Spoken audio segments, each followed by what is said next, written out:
It is my honor to introduce our first speaker, Rabbi Weiss, who will be addressing us.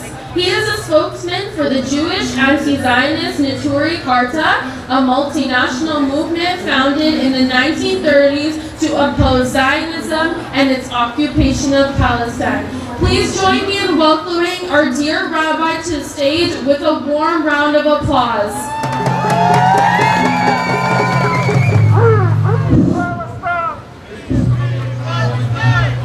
With the help of the Almighty, I pray to the Almighty to bestow upon me His truth, His wisdom, that I may be worthy of conveying His message, and so, inshallah, sanctify His name and bring peace to the world. Assalamu alaikum. It is, in a manner, a privilege and an honor, and I'm humbled to be standing in front of such a distinguished gathering, but it is unfortunately a time that we are all in pain. Around the world, we are, as a one, feeling the suffering, the carnage, the massacre, the genocide that is being perpetrated against the people of Palestine.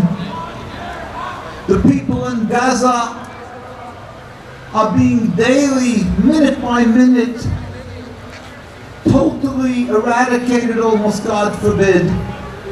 And this is being perpetrated in the name of my religion, of Judaism, in the name of something godly. And that therefore, my standing here, although it's so nice to be with you, but it is really a terrible pain that we have to be gathering for such an issue, such a falsehood, such a lie, a grand lie, because Judaism is totally the nemesis, the antithetical, contradictory to everything that the Zionist state of Israel stands for and what it is. Just in its history, Judaism is a 3,000-year-old religion, while Zionism is a mere 100 and around 40 years. It is a transformation from subservience to God to nationalism, to a base, selfish endeavor to acquire a homeland for a group of people with their selfish aspirations, nothing more. The people who created the Zionism were heretics.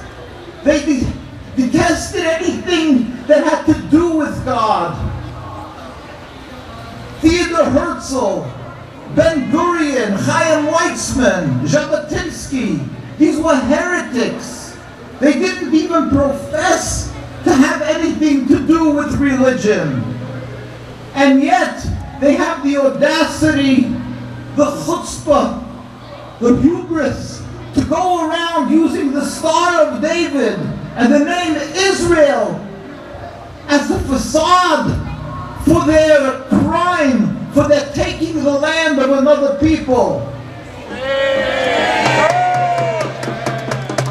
Judaism, since the destruction of the temple 2,000 years ago, does not even permit the Jewish people to create their own sovereignty, their own homeland. Even 1 centimeter of homeland is forbidden. And Jews respected this for 2,000 years. We went through the Crusades, the Inquisition, so much suffering, yet we never established or attempted to a Jewish homeland because it's forbidden. It's a godly decreed exile until ultimately God will make a metaphysical change in the world where all humanity will recognize one God and come together and serve Him in harmony. But till that day comes, it is verboten, forbidden, no such thing as a Jewish state. And this what they're doing, the Zionists. They're simply, because they left God, and they don't have God's morals, so they have no compunctions, no problem with taking the identity of the Jewish people and using it to intimidate and silence the voice of humanity that questions them and asks, how come you're taking the land of another people? So they say, how dare you question it? God gave it to us. And they willingly and knowfully know that it's not true, that God did not allow us, since the destruction of the temple, to take this land. The rabbis around the world, where Zionism started in Europe, mind you, not in Palestine, the rabbis around the world stood in opposition. Everyone. They said, this is unacceptable. And certainly you cannot make a homeland by killing and stealing. That's the basics of serving God, of Judaism, to be subservient to God, not to kill, not to steal. So creating that state in every facet is anti-Jewish. And on top of that, the Jews are obligated, as the Torah tells us, to show gratitude for good done to us. Through the times of the Inquisition and Crusades, and up to the present day, it was the Muslim and Arab lands that took the Jews in and embraced us, and gave us a safe haven, a place that we could flourish. And Jews flourished in every Arab and Muslim land, in Iraq, in Iran, in Tunisia, in Morocco, Egypt, where you want. And in Palestine, under the Ottoman Empire, we flourished and we lived together, door by door, babysitting each other's children. Every old Jewish family and every old Muslim family will talk about how we lived together in peace and harmony. What caused the rift? Nothing to do with a conflict of religions. This is not a conflict of religions between Muslims and Jews, between Islam and Judaism. This is a conflict between godliness and Shaitan and the Satan.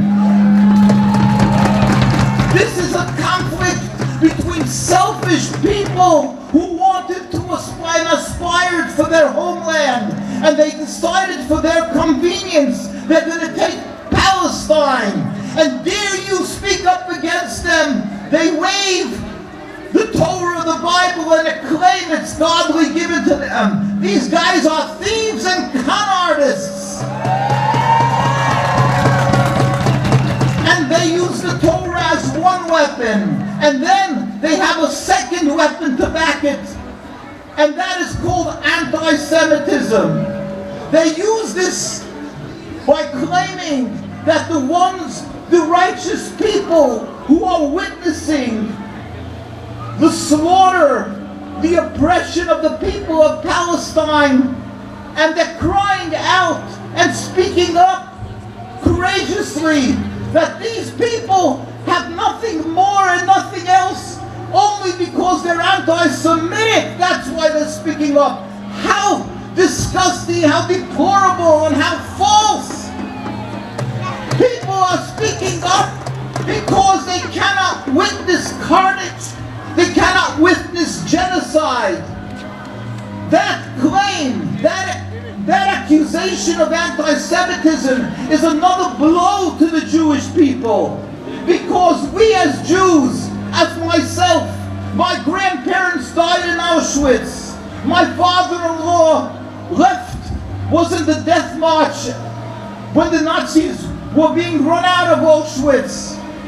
Then the world decided to use a word anti-Semitism to protect the Jews and to teach the world not to attack one religion and the other, not to attack one people or another people. That is what is one of the comforts for the Jewish people, that the Western world want to protect us.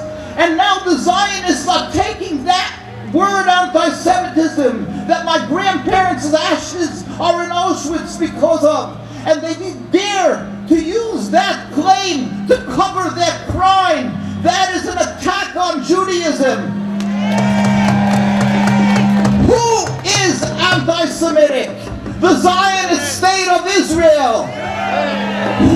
What is the textbook definition of anti-Semitism? Zionism.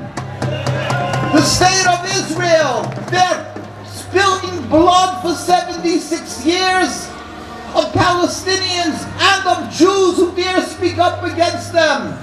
And even their own soldiers are dying for this frivolous, unethical occupation because they bought into believing that they're doing something godly, maybe. So what is anti-Semitic? Nothing more than the Zionist state of Israel. How dare they attack good-hearted, godly, humane people who are speaking up for the suffering people of Palestine. It's an insult to common decency, to logic that God blessed every human being with. We are pleading with our political leaders. We are pleading with the presidents, with the prime ministers. God blessed you with a lofty position. You can use it for a short-term reward, that you will be given respect, and you hold on for another 2, 3, 4 years. But afterwards, what are you going to tell your grandchildren? Where were you when people were suffering? Or you can use this lofty position to have a legacy, to be able to stand in front of God and say, I was not silent. I did what I could. I saved the people of Palestine. I saved godly creation. Stand up. Remember, that is the best investment you can do. If you will stand up and not be intimidated, you may lose your job, but you will be proud of yourself. Your grandchildren will be proud of yourself. They won't have to be running around wondering, like the children of the leaders during the Holocaust, wondering, where were the leaders? Where was the world? Where is the world today? We dare not be silent. We must stand up. We must stand up and speak out for the people of Gaza, for the people created by God. This is what we have to do. And we, because we are Jews, it is an incumbent upon us.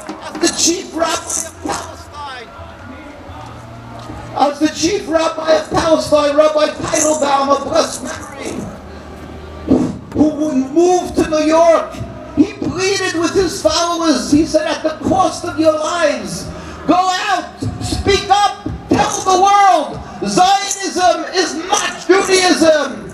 Zionism is against God. Judaism does not permit occupation. It is not us. It is not the Torah. It is not nothing to do with our religion, and it is not the feelings and the will of the people true to the religion. And therefore you have people in Palestine, Jewish people who are dying and being arrested daily, and Jews around the world. Many are silent because of the vicious attack of those Zionists that you're seeing across the street. But there are still tens of thousands who are speaking up, and we will continue. So first, let us remember, it is the Almighty who is His world, and He is compassionate. So let us all pray to the Almighty that He should bring a speedy and peaceful and total end of the occupation of the Zionist state of Israel, of free Palestine. At the same time, let us not be silent. It may be uncomfortable to stand here in the cold. It may be uncomfortable, and we may, God forbid, lose jobs and on and on. But imagine what people in Gaza are suffering minute by minute. The people of Palestine and the refugee camps. We must speak up. Yes, we are created by God and we must speak up, and God will help and reward that we will be rewarded with seeing sooner nowadays a free Palestine. Assalamu alaikum. Judaism, yes. Zionism, no. The state of Israel must go. Judaism, yes. Zionism, no. The state of Israel